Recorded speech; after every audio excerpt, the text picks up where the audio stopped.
Hi everyone and very good afternoon to all of you and you are most welcome to Selection Target। कैसे आप सभी लोग और आप सभी का स्वागत है आपकी अपनी YouTube क्लास में। तो सबसे पहले तो आप लोग प्लीज़ सेशन को लाइक और शेयर ज़रूर कर दीजिएगा ताकि सभी तक ये सेशन पहुंच सके जो भी पढ़ने वाले स्टूडेंट हैं और इस सेशन का लाभ ले सकें। बाकी आज हम कंटिन्यू करेंगे अपना सेशन जो कि है मिसलेनियस प्रैक्टिस सेशन 30। ठीक है, चलिए तो एक बार कंफर्म कर दें कि ऑडियो एंड वीडियो एकदम क्लियर है या नहीं। ऑडियो वीडियो एकदम क्लियर है या नहीं। चलिए ओके, थैंक यू। और हमारे बीच हैं केशव, नीलम, संजू, हर्षिता, गैरी और आरवी, मनीषा, समर सिंह, मैजमीन, तायरा, आरवी। चलिए और ठीक है, रोशनी, राधे राधे। तो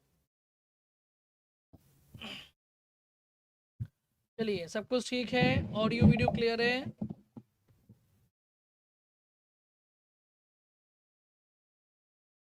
राधे राधे, नमस्कार। चलिए मैजमीन, गॉड ब्लेस यू। मनीषा, मधु मिश्रा, सालू दक्ष, सरमन सिंह, अमन, शुभांगी, तायरा, अंकिता, अर्चना और स्मिता, सौरभ सिंह, सभी को वेरी गुड आफ्टरनून और राधे राधे, नमस्कार, जय हिंद, आदाब, सत श्री अकाल। तो क्लास को शुरू करते हैं, लेकिन अभी बच्चे भी ज्वाइन कर रहे हैं तो आज आने दीजिए। और जो लोग बैच के लिए पूछते हैं वो समर्थ बैच को ज्वाइन कर सकते हैं, सबसे लेटेस्ट बैच यही है। इसमें लगभग 35 क्लासेस हो चुकी हैं और लगभग 70+ क्लासेस बची हुई हैं। अभी काफ़ी लंबा सेशन रहता है मेरा कि बहुत सारी चीज़ें मुझे कवर करनी होती हैं। 5 to 6 ग्रामर चलता है, 6:30 to 7:30 आपका चलता है वो कैफ। ठीक है, 7:30 वो कैफ चलता है। इस नंबर पर 9889292697 ये नंबर है जिस पर आपको क्वेरी करनी है, आप कॉल कर सकते हैं क्लास के बाद में। लेकिन और कोई मेरा ज़रिया नहीं है ढूंढने का मुझे, ठीक है, मुझे इसी से ढूंढिएगा। चलिए कहीं फ्रॉड मत कर लीजिएगा कहीं पर भी, ठीक है। और बाकी यहाँ पर मेरे साथ में आपको कोई दिक्कत नहीं आएगी, फुल सपोर्ट रहता है। 31 दिसंबर तक वैलिड रहेगा, आप कभी भी ज्वाइन कीजिए, ठीक है। बट आप लोग अगर समय से ज्वाइन करेंगे तो समय से सीखना शुरू कर देंगे तो आप पर क्लासेस का बर्डन नहीं आएगा, ठीक है। जो लोग देर में शुरू करेंगे तो फिर आपको अपने हिसाब से मैनेज करना पड़ेगा और बाकी सब कुछ बढ़िया है। क्लास को शुरू करने से पहले एक जोशीला अंदाज हो जाए अपना, है ना, एक शेयर हो जाए आप सभी के लिए, एक मोटिवेशनल लाइन। जिस मेहनत से आप आज भाग रहे हैं, जिस मेहनत से आप आज भाग रहे हैं वही कल आपको सफलता दिलाएगी। जिस मेहनत से आप आज भाग रहे हैं वही कल आपको सफलता दिलाएगी। झोंक दें खुद को इस आग में, यही आग आपको हीरा बनाएगी। तो अगर हीरा बनना है, चमकना है तो मेहनत करनी पड़ेगी। मेहनत का कोई शॉर्टकट नहीं होता, मेहनत का कोई सब्स्टिट्यूशन नहीं होता। मेहनत करने के लिए ही आप, अगर आप मेहनत करते हैं, लगे हैं, तो डेफिनेटली सफलता आपकी है, सीट आपकी है। चलिए तो, है ना, समझ में आ गई बात। चलिए गुड आफ्टरनून। और जिसको अच्छा लगे वो स्क्रीनशॉट लेकर के अपने स्टेटस में लगा सकते हैं, कहीं भी लगा सकते हैं। आप दूसरों को भी मोटिवेट कर सकते हैं कि आप लोगों से भी लोग बहुत कुछ सीखते हैं, ठीक है। चलिए आज रियल वाले सर आगे, प्रणाम। अच्छा रियल वाले मतलब, अच्छा। चलिए तो शुरू करते हैं फिर आज का सेशन। और आपके सामने आने वाला है क्वेश्चन नंबर फर्स्ट, है ना। आप बहुत दिन से नोटिस कर रहे होंगे कि हर मंडे को क्लास नहीं होती है, आपको रिकॉर्डेड मिल जाती है। संडे को छुट्टी हो ही जाती है। मंडे इसलिए नहीं होती क्योंकि मंडे का अपॉइंटमेंट रहता है, मुझे हर मंडे जाना पड़ता है अपने ट्रीटमेंट के लिए। सो ये तभी थोड़ा सा अभी अच्छी नहीं चल रही है, बट आपको एहसास नहीं होने देते हम लोग। ठीक है, तो बस इसी वजह से बाकी आपको क्लास ज़रूर मिल जाती है जिससे कि आपका दिन खराब ना हो या आपकी पढ़ाई बर्बाद ना हो। चलिए, वाह सर तेरे चेहरे से नज़र नहीं हटती, नज़ारे हम क्या देखें। Oh. Thank you so much. Answer the question. I would like you to meet my cousin brother who has just return from Germany, no error. इसमें क्या होगा बताइए। देखिए देखते ही आप लोग आंसर कर देंगे, मुझे पता है ना कि आप लोग एकदम हीरो हो चुके हैं इस समय। क्या हो चुके हैं? आज एकदम आप हीरो हो चुके हैं। आपको पता है कि कज़िन के साथ में हम ना ही ब्रदर लिखते हैं, ना ही सिस्टर लिखते हैं, ना ही कुछ भी लिखते हैं। कज़िन अपने आप में पर्याप्त वर्ड है। इसके साथ में यदि हम ब्रदर लगा दें, सिस्टर लगा दें, तो वो सेंटेंस को क्या कर देगा, सुपरफ्लुअस बना देगा। क्या बना देगा? सुपरफ्लुअस बना देगा, जो कि रॉन्ग हो जाएगा। सो ब्रदर को हटा दीजिए और आपका काम हो जाएगा। एक नंबर आपका पक्का, ठीक है। एक नंबर आपका पक्का हो गया, पक्का हो गया ना। समेट के तिजोरी में रख लीजिएगा इस एक नंबर को। कहीं जाने मत दीजिएगा, ठीक है। एक नंबर मतलब एक कॉन्सेप्ट। क्वेश्चन नंबर 2 का आंसर दीजिएगा, क्या होगा बताइए। चलिए, राधे राधे, नमस्कार। Answer the question number 2। In my opinion Rahul has failed to follow none of the instructions, no error. इसमें क्या होगा बताइए, चलिए, ठीक है। अनाया करें सब प्लीज़ 5 ऑप्शन वाले क्वेश्चन लेकर के बिहार के लिए हैं, बिहार के लिए। बिहार के मैंने सेशंस लिए थे, है ना, करीब पड़े होंगे सेशंस, मैं करवा दूंगा, ठीक है, कोशिश करूंगा, ठीक है।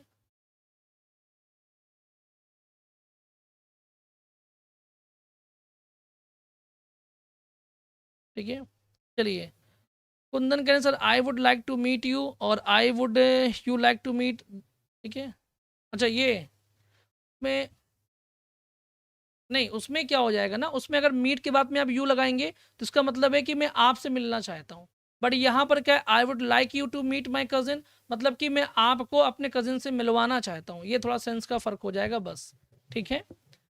अगर आप मीट के बाद में यू लगा देंगे तो मतलब आप मिलना चाहते हैं। जैसे मैं I would like to meet you, मतलब मैं आपसे मिलना चाहता हूँ। और अगर मैं लिखूंगा I would like you to meet my something, कुछ भी, कोई भी संबंध हो सकता है, मतलब ये हो कि मैं आपको उससे मिलवाना चाहता हूँ, ये सेंस हो जाएगा, ठीक है। In my opinion Rahul has failed to follow none of. देखिए, फेल्ड लगा हुआ है, फेल्ड अपने आप में नेगेटिव है तो नन नहीं होगा। यहाँ पर आपको एनी का इस्तेमाल करना चाहिए, ठीक है। क्या इस्तेमाल करना चाहिए? एनी का इस्तेमाल करना चाहिए, ठीक है।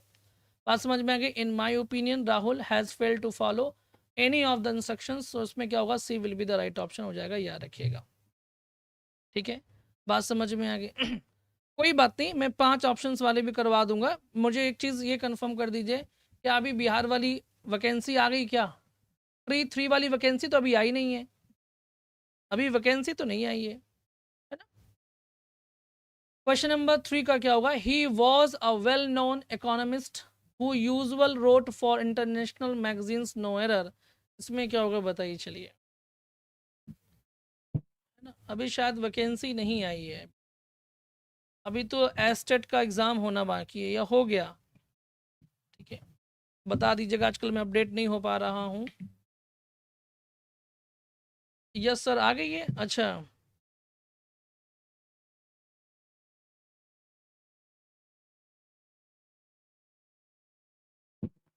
आ गई है, ओके। तो चलिए फिर देखते हैं उसका भी। He was a well known economist who usually wrote for international magazines. देखिए बेटा, यहाँ पर क्या होगा, यूजुअल नहीं होगा बल्कि क्या हो जाएगा, यूजली हो जाएगा। क्या हो जाएगा? यूजली हो जाएगा, ठीक है। क्या हो जाएगा? यूजली हो जाएगा, याद रखिएगा, यहाँ पर यूजुअल की जगह पर यूजली हो जाएगा, ठीक है। देखिए, मैं आपको एक कारण बताता हूँ। मैं क्या बताऊँ, मैं तो बताऊँ, मैं तो बैच लॉन्च कर दूँ बिहार वाला, लेकिन प्रॉब्लम ये ना कि मैं प्रॉपर पढ़ा नहीं पाऊँगा, ठीक है। क्यों नहीं पढ़ा पाऊँगा, उसके पीछे रीज़न ये है कि फरवरी में बहुत सारे फंक्शन फंस गए हैं। अब अगर वो करें तो वो भी मुसीबत है हमारे लिए। क्या करें, समझ में नहीं आ रहा है, बहुत ज़्यादा प्रॉब्लम हो रही है। Every home and office need the latest equipment to keep up with times, no error. इसमें क्या होगा बताइए, चलिए, है ना। तो ये तो मुझे लग रहा है कि मैं सारे फंक्शन छोड़ूं और पढ़ाना शुरू करूं, ये भी इम्पॉर्टेंट है।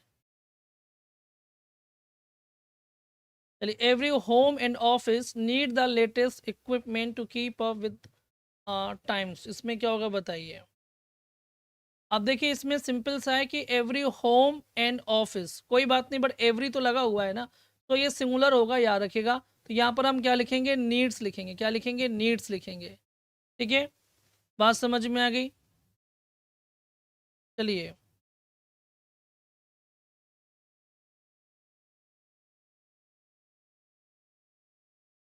ठीक है, नीड्स यहाँ पर हो जाएगा, याद रखिए, ठीक है। सो ए ऑप्शन यहाँ पर एकदम क्लियर हो जाएगा, सिंपल सा है, ठीक है।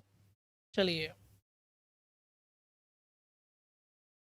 जो यूजली आया है वो रोड के लिए, यूजली आया हुआ है ना, वो रोड के लिए आया हुआ है बेटा वो, ठीक है।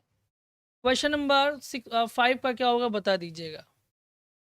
Question number 5 is the principle that a pen is mightier than a sword was known to early Greeks, no error।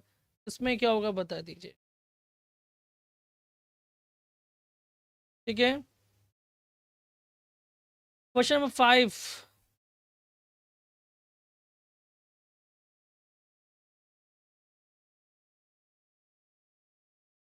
चलिए इसमें देखिए क्या होगा बताइए। यदि आप गौर करेंगे तो इसमें बहुत ही छोटी सस्ती मिस्टेक है। सस्ती क्या है कि THEN नहीं होगा, आपको पता है कि देन नहीं होगा बल्कि दैन होगा, क्योंकि यहाँ पर कंपैरिजन किया जा रहा है कि जो कलम की ताकत होती है ना, यानी जो कलम होती है ना, वो तलवार से ज़्यादा ताकत होती है, याद रखिएगा। तो इसमें क्या होगा, दैन का इस्तेमाल करेंगे ना कि देन का। देन जो होता है ना वो एडवर्ब ऑफ टाइम भी होता है, ठीक है। सो द राइट ऑप्शन इस क्या हो जाएगा, बी यहाँ पर हो जाएगा, एकदम सिंपल सा। चलिए ज्योत्सना, नहीं सर फंक्शन भी अटेंड करना ज़रूरी है। और सुमन कह रही हैं sir you are, oh thank you so much आपके कॉम्प्लीमेंट के लिए, है ना। मैं सोच रहा हूँ सबका भला हो जाए, तो कुछ करता हूँ, देखता हूँ क्या बताऊँ। एक ही ज़िंदगी है, क्या क्या करे। क्या छोड़े क्या पकड़े, क्या जाने दे, बताइए। क्वेश्चन नंबर 6 का क्या होगा, yesterday I intended to have gone to Delhi no error, इसमें क्या होगा बताइए, है ना। अ, चलिए इसमें क्या होगा बताइए। Question number 6, yesterday I intended to have gone to Delhi. अब देखिए इसमें, है ना, इसमें क्या होगा, टू हैव गॉन नहीं होगा बल्कि टू गो होगा। क्या होगा, टू गो होगा, ठीक है। ऐसा क्यों, क्योंकि आपको ये देखना होता है कि जो फाइनाइट वर्ब होती है उसके आगे क्या आएगा, इन्फिनेटिव आएगा या फिर आपका परफेक्ट इन्फिनेटिव आएगा। ये डिसाइड करता है कि ये जो फाइनाइट वर्ब है वो क्या कह रही है। तो अगर फाइनाइट वर्ब के बाद वाला काम है तो हम इन्फिनेटिव लगाते हैं, और फाइनाइट वर्ब से अगर पहले ये घटना हो चुकी है जाने वाली, तो हम यहाँ पर परफेक्ट इन्फिनेटिव लगाते हैं। तो यहाँ पर क्या होगा, इन्फिनेटिव लगाया जाए। क्यों, क्योंकि पहले आप आशय करेंगे, आपको कहीं भी जाना है तो पहले आप उसकी प्लानिंग करेंगे, उम्मीद करेंगे, आशा करेंगे कि यार मुझे यहाँ पर जाना है, माइंड सेट करेंगे, तो उसके बाद में फिर आपका जाना होगा। सो यहाँ पर टू गो होगा, यानी कि आपको इन्फिनेटिव का इस्तेमाल करेंगे, याद रखिएगा। चलिए बात समझ में आ गई, 6 will be the right option, ठीक है। सर आज आपका फेस बहुत ही ज़्यादा ग्लो कर रहा है, अरे कुछ भी नहीं है बेटा। आज तो कुछ भी नहीं है, मतलब कि कुछ ऐसा कुछ थोड़ा किया गया है, नॉर्मल ही है ना। आज आप, है ना, ऐसा होता होगा कि जब आप बहुत मस्त रहते हैं ना, खुश रहते हैं, तो आपका चेहरा ग्लो करता है। जब आप थोड़ा बिजी ज़्यादा रहते हैं, परेशान ज़्यादा रहते हैं, तो उस समय चीज़ें चेहरे पर दूसरी तरह से झलकती हैं। बस फ़र्क इतना है, वक्त का फ़र्क है। Second condition denotes, second condition आपको पढ़ाया गया कंडीशनल सेंटेंस में, उसमें क्या डिनोट किया जाता है, उसका आंसर आपको करना है, बता दीजिएगा, ठीक है। बात समझ में आ गई। हाँ ठीक है, चलिए पढ़ लीजिए, नहीं तो यहीं से फेंक के मारेंगे एक ठो लड्डू। सेकेंड कंडीशन डिनोट्स का क्या होगा बताइए। चलिए अब देखिए, सेकेंड कंडीशन जो होती है वो अनरियल और इमेजरी सिचुएशन ऑफ फ्यूचर को डिनोट करने का काम करती है। तो ये आप इसमें बी ऑप्शन बिल्कुल सही है, मैंने आपको अच्छे तरीके से पढ़ाया हुआ है, ठीक है। जो थर्ड कंडीशन होती है, ये थर्ड कंडीशन का होता है बेटा। ये किसका होता है, ये थर्ड कंडीशन का होता है। ये फर्स्ट कंडीशन का होता है और ये सेकेंड कंडीशन का होता है, ठीक है। चलिए बात छोड़िए, मैं आपके कमेंट्स देखूंगा ना तो मैं ऐसे ही देखता रहूँगा, है ना। बहुत मजाक कर रहे हैं ना, आता हूँ, रुक। बी ऑप्शन यहाँ पर सही है, ठीक है, एकदम क्लियर, समझ में आ गई बात। चलिए ओके, क्वेश्चन नंबर 8 का क्या होगा बताइए, है ना। कोई कह रहा होगा जल्दी फेंक के मारी, कब से मुंह खोल के बैठे हैं। बंद कर लीजिए, कहीं ऐसा ना हो कि दांत भी टूट जाए वो लड्डू में। This car is much too expensive for me to buy no error, इसमें क्या होगा बताइए। चलिए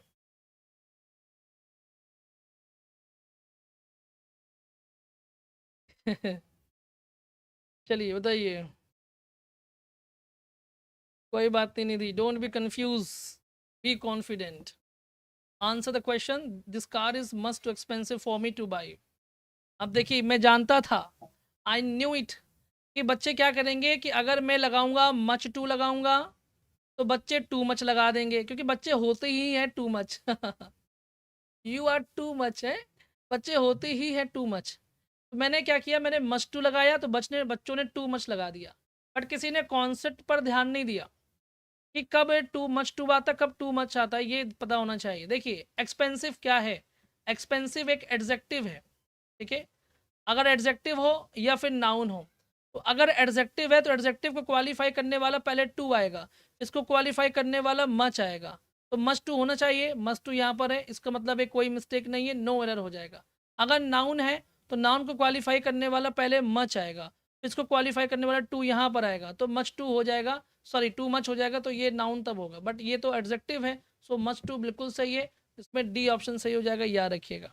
ठीक है ना, बात समझ में आ गई?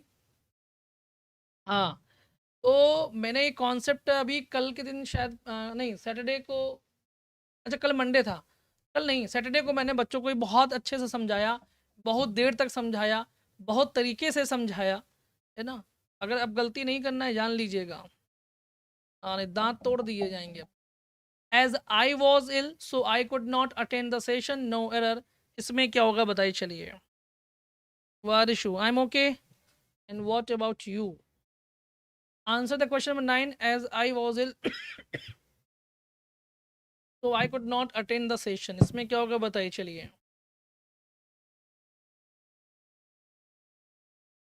बहुत कल मैंने बताया, सब मैंने बहुत देर समझाया, बहुत तरीकों से समझाया, अब गलती मत करिए, ठीक है।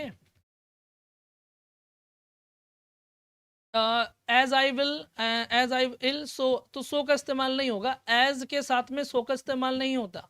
हाँ, सो के साथ में एज का इस्तेमाल हो सकता है, पर एज के लिए सो का इस्तेमाल नहीं हो सकता, और वैसे भी एज यहाँ पर क्योंकि का सेंस है, ठीक है। बात समझ में आ गया? सो उसमें जो मिस्टेक है वो सो को रिमूव कर दीजिएगा, B will be the right option हो जाएगा, एकदम क्लियर। बात समझ में आ गई? एकदम क्लियर हो गया। अच्छा, मुझे आपसे एक सवाल पूछना है, उसका आंसर देंगे आप लोग? आप रेडी हो, माइंड सेट के लिए रेडी हैं? आपसे एक सवाल पूछना है। अच्छा, मुझे एक बात बताइएगा कि आप जब एग्ज़ाम पेपर देने जाते हैं तो वहाँ पर आप ऑप्शन चूज़ करने जाते हैं, या आप ये सोच के जाते हैं कि मेरा क्वेश्चन सही होना चाहिए? बताइए सर, आपको सिर्फ ऑप्शन चूज़ करना है या सही ऑप्शन चूज़ करना है? मुझे इसका आंसर बताइए, आपका क्या मतलब होगा? तो जाहिर सी बात है कि मोस्ट ऑफ द स्टूडेंट्स क्या बोलेंगे कि सर जी हम तो सही ऑप्शन चूज़ करना चाहें।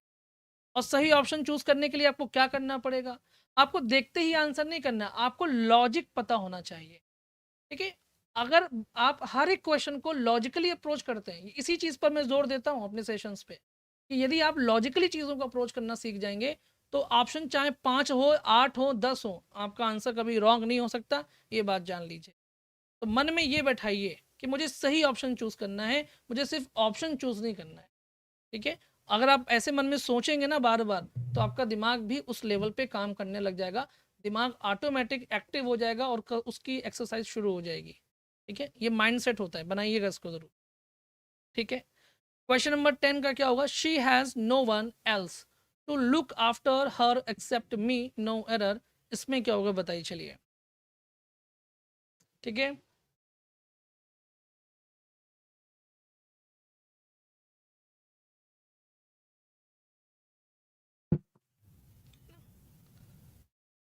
ठीक है, नहीं किसी को देख करके अपना आंसर चेंज मत किया कीजिए, अपने आप पर भरोसा रखिए, एग्जाम में आप दूसरे का आंसर देखने को नहीं पाएंगे, ठीक है। बात समझ में आ गई? राशु के राइट ऑप्शन चूज करना है सर, सर जी आपकी कृपा से बहुत इंप्रूव हुआ है, नो एरर भी फाइंड आउट करने लग गए थे, वेरी गुड शाबाश। अब देखिए, आपको पता है कि एल्स के साथ में एक्सेप्ट नहीं आता, बट आता है, जबकि देखिए बट और एक्सेप्ट दोनों का सेंस एक ही होता है, क्योंकि यह भी प्रेपोजिशन का काम करता है और बट भी प्रेपोजिशन का काम करता है। हालांकि बट कंजंक्शन का भी काम करता है, लेकिन बट जब प्रेपोजिशन का काम करे तो वो सेंस वही देता है जो एक्सेप्ट देता है।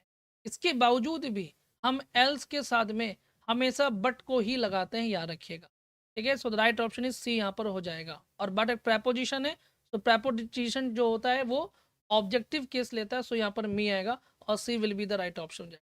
लेकिन हर जगह ऐसा नहीं है, ठीक है, कभी कभी प्रेपोजिशन सब्जेक्टिव केस भी लेता है इन टर्म ऑफ कंपैरिजन, ठीक है। बात समझ में आ गई? चलिए, क्वेश्चन नंबर 11 का आंसर क्या होगा? He said Gandhi ji started the quit India movement, इसका क्या होगा बताइए, है ना।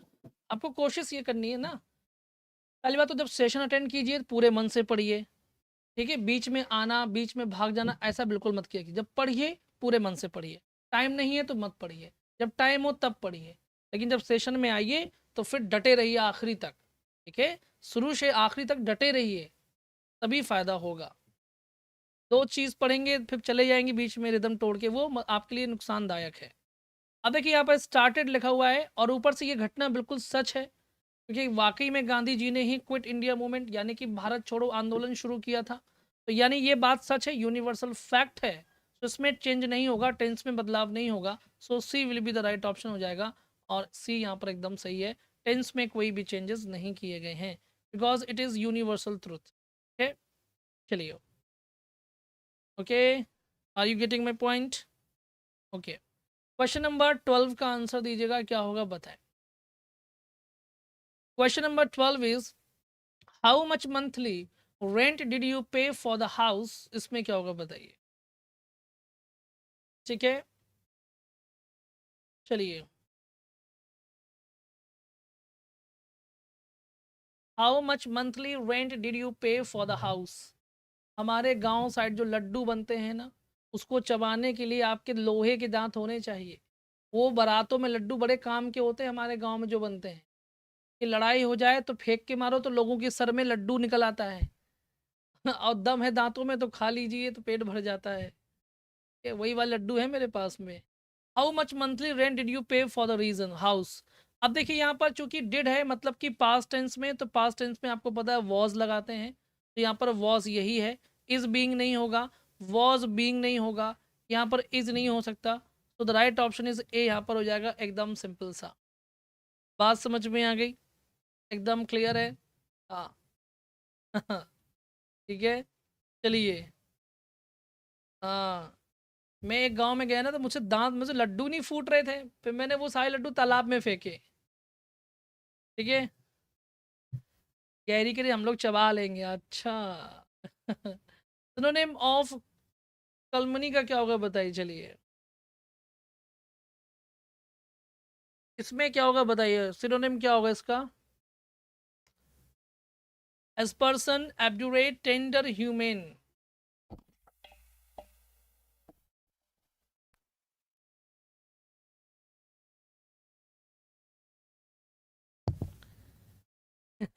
देखिए इसमें याद करने का मैं आपको बहुत अच्छा तरीका बता दे दूंगा, आपको वो क्या तुरंत याद हो जाएगी।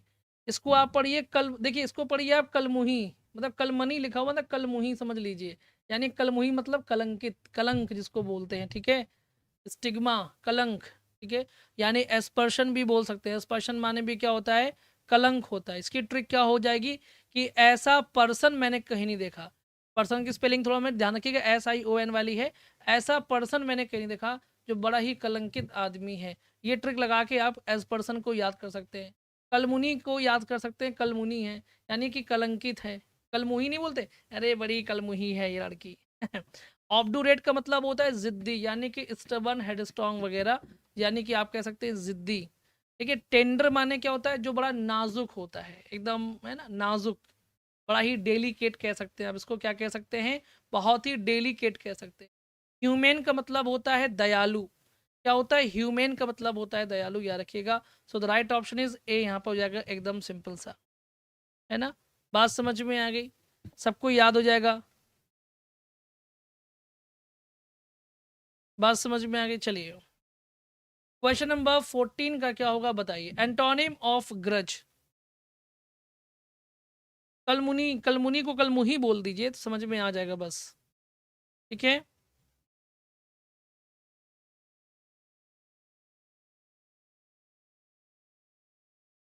चलिए इसमें क्या होगा, एंटोनिम ऑफ ग्रज।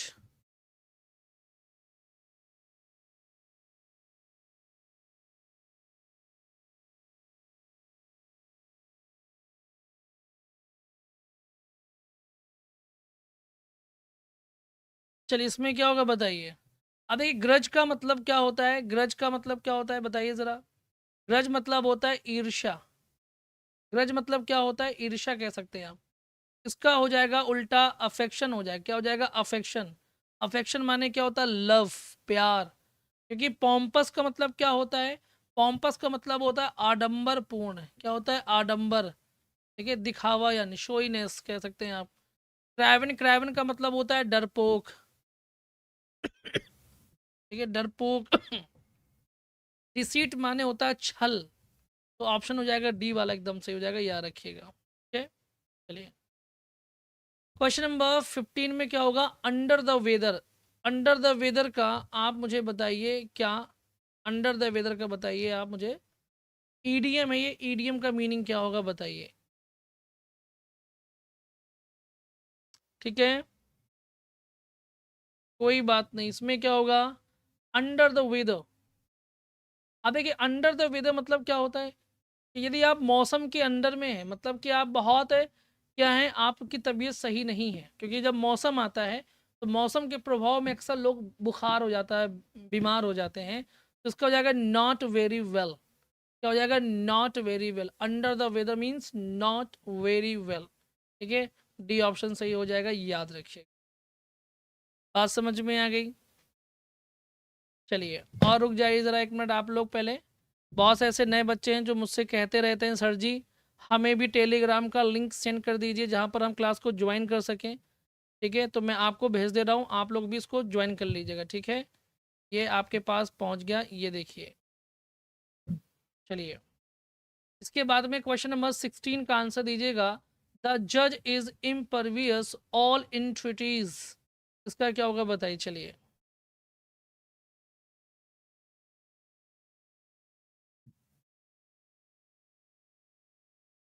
ठीक है, द जज इज इम्परवियस ऑल इंट्रिटीज, इसका क्या होगा बता दीजिए। टेलीग्राम ज्वाइन करने वाले लिंक से ज्वाइन कर सकते हैं, मैंने आपको लिंक भेज दी है। ठीक है, अब देखिए मैं आपको बता दूं कि यहाँ पर क्या होगा इस्तेमाल, वो समझिएगा। यहाँ पर आपको टू का इस्तेमाल करना है, क्योंकि इसमें जो वर्ड आता है ना इम्परवियस, इम्परवियस का मतलब होता है जो अप्रभावित रहता है, जो किसी के भी प्रभाव में नहीं आता है। तो वैसे भी जो जज होते हैं ना, जजेस जो होते हैं, वो किसी भी इंट्रीटीज मतलब होता है खुशामद, है ना, सेवा भाव सत्कार से दूर रहते हैं, मतलब कि कोई उनके करीब ना आए, क्योंकि करीब में आएंगे तो प्रभाव में आ जाएंगे इस वजह से। तो यहाँ पर इम्परवियस टू का इस्तेमाल किया जाएगा, याद रखिएगा, ए ऑप्शन बिल्कुल सही है। ठीक है, बात समझ में आ गई। चलिए क्वेश्चन नंबर 17 का क्या होगा बता दीजिए। Question number 17 is we can only hold out for a few more hours, बताइए चलिए।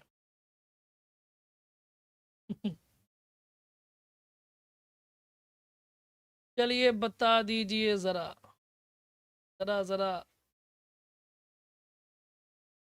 हाँ देखिए अंकित सिंह।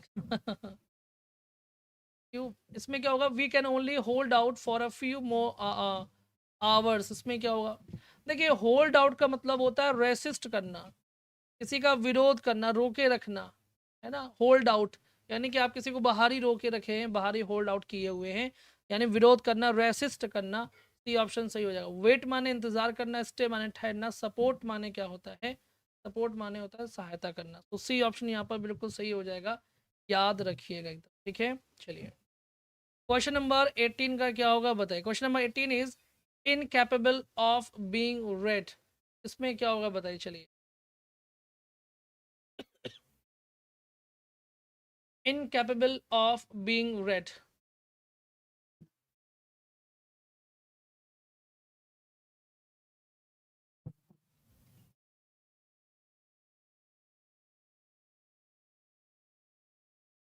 अब देखिएगा इनकैपेबल बीइंग रेड में क्या होगा, इसका हो जाएगा इन एलिजिबल। क्या हो जाएगा, इलेजिबल, सॉरी इन नहीं होगा, इलेजिबल पढ़ेंगे इसको, इलेजिबल यानी कि जो पढ़ने योग्य ना हो, अपठनीय। अनडेसिफरेबल भी बोल सकते हैं, अनरीडेबल भी बोल सकते हैं, और इलेजिबल भी बोल सकते हैं, बहुत सारे शब्द होते हैं। तो बी ऑप्शन सही है। अनलेटर्ड का मतलब होता है जो मूर्ख होता है, आप उसको मूर्ख कह सकते हैं या अविद्वान कह सकते हैं। ठीक है, क्योंकि लेटर्ड माने होता है विद्वान, LETTERED, लेटर्ड माने क्या होता है, विद्वान होता है। इलिटरेट माने क्या होता है, जो अनपढ़ होता है, जो पढ़ लिख नहीं सकता, उसको बोलते हैं। इनडेलिबल का मतलब होता है अकाट, जिसको आप डिलीट नहीं कर सकते, यानी काट नहीं सकते हैं, तो हम बोलते हैं इनडेलिबल। तो राइट ऑप्शन इज बी, यहाँ पर हो जाएगा एकदम सिंपल सा। ठीक है, चलिए क्वेश्चन नंबर 19 का आंसर दीजिएगा। He is still in office, still यहाँ पर क्या है वो बता दीजिए।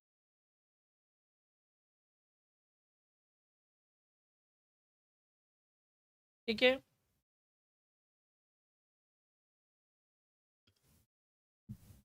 इसमें स्टिल का क्या होगा, पार्ट ऑफ स्पीच। देखिए बहुत ही सिंपल सा है, आपको पता है कि लिखा हुआ he is still in office, office noun है, इन प्रेपो है, तो स्टिल क्या हो जाएगा यहाँ पर आपका एडवर्ब हो जाएगा, क्या हो जाएगा एडवर्ब। इज आपका क्या हो जाएगा, मेन वर्ब हो जाएगी, और ही आपका प्रोनाउन हो जाएगा।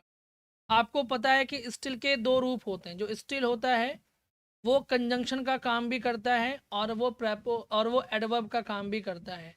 कंजंक्शन का जब ये काम करता है तो ये एडवर्सेटिव क्या होता है, एडवर्सेटिव कंजंक्शन कहलाता है।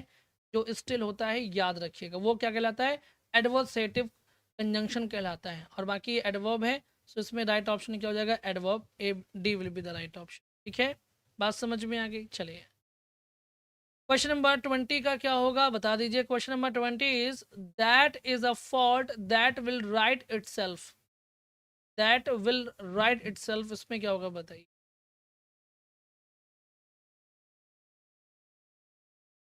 इसमें राइट वर्ड क्या है बताएं।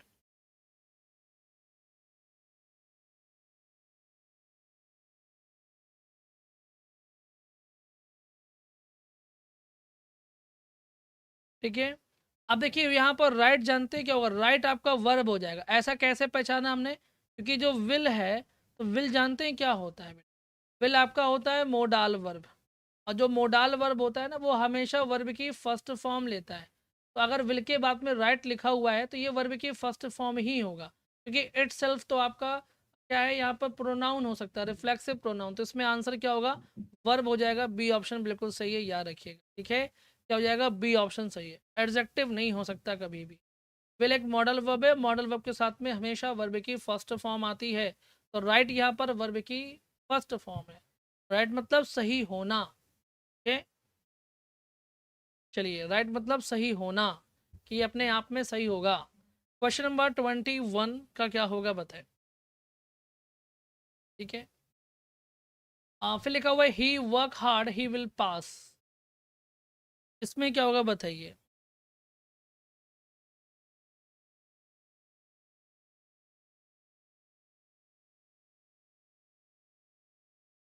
और सब लोग सेशन को प्लीज़ देखिए, सेशन को लाइक कर दिया कीजिए, शेयर कर दिया कीजिए, है ना, ताकि लगे कि मेहनत भी हाँ कर रहे हैं, तो बच्चे भी रिस्पॉन्स कर रहे हैं।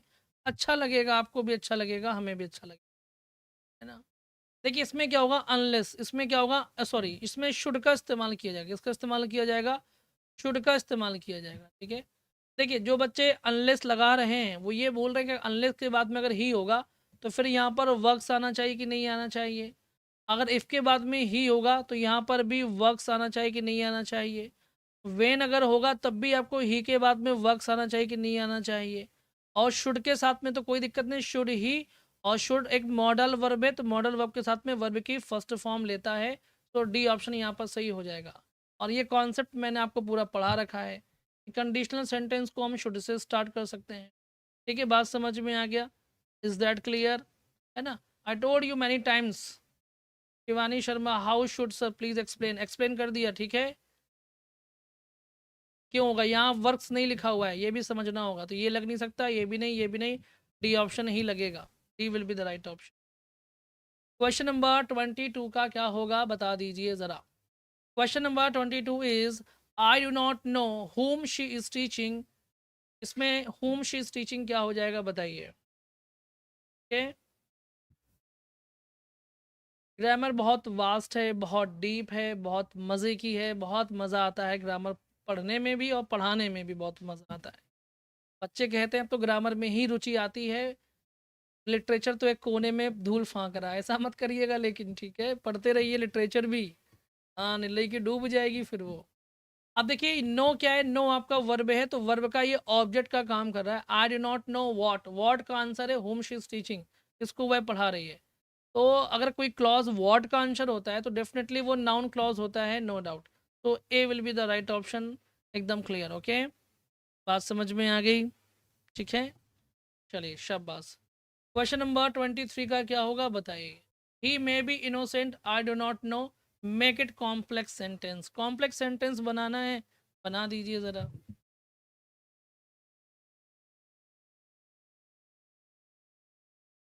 ठीक है, बता दीजिए इसमें क्या होगा।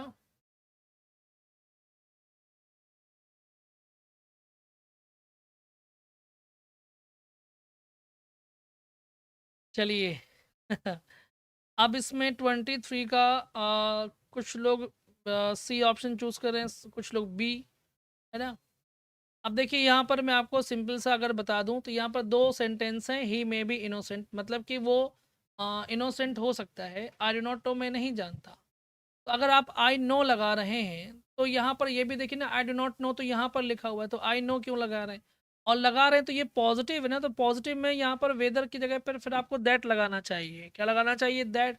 तो सेंस चेंज हो जाएगा, सो यहाँ पर ये नहीं होगा, ये बी वाला ऑप्शन सही हो जाएगा। और ये आपका कॉम्प्लेक्स नहीं हो सकता, क्योंकि बट जो होता है वो कंपाउंड बनाता है, क्या बनाता है, compound sentence. And compound sentence में जितने भी क्लॉजेज होते हैं वो सारे के सारे इंडिपेंडेंट क्लॉजेज होते हैं, ठीक है। और एंड आपका क्या हो जाएगा, ये आपका कंजंक्शन हो जाएगा। तो पूछिए आपको कितना डिटेल मिलता है कि क्वेश्चन में कितना डिटेल में आपको समझा जाता हूँ, ठीक है। फिर भी मुझे लगता है कि ये बहुत कम है, ये ऐसा लगता है कि बहुत कम समझा पाता हूँ, क्यों, क्योंकि अगर बहुत लंबा समझाने बैठूंगा ना तो फिर मुझे समझाने में बहुत टाइम लगता है, कि फिर बहुत तह तक चला जाता हूँ उसमें, फिर मुझे घंटों लग जाते हैं। क्वेश्चन नंबर 24, बनी is an expert in changing tyres. तो चेंजिंग यहाँ पर क्या है वो बता दीजिए, चेंजिंग का पार्ट ऑफ स्पीच क्या होगा बता दीजिए।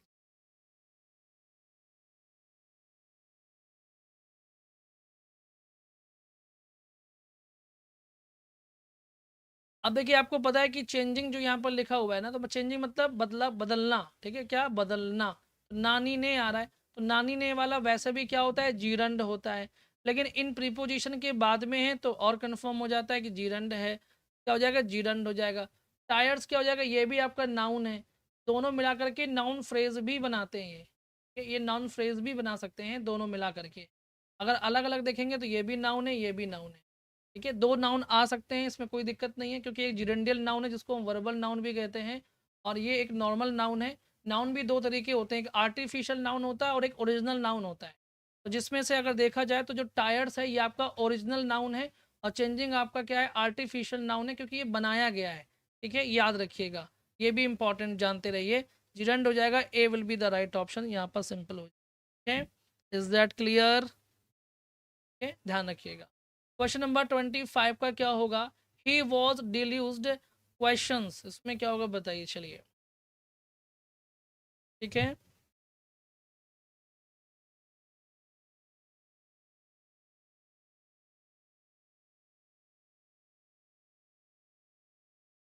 Question number 25, he was deluged questions.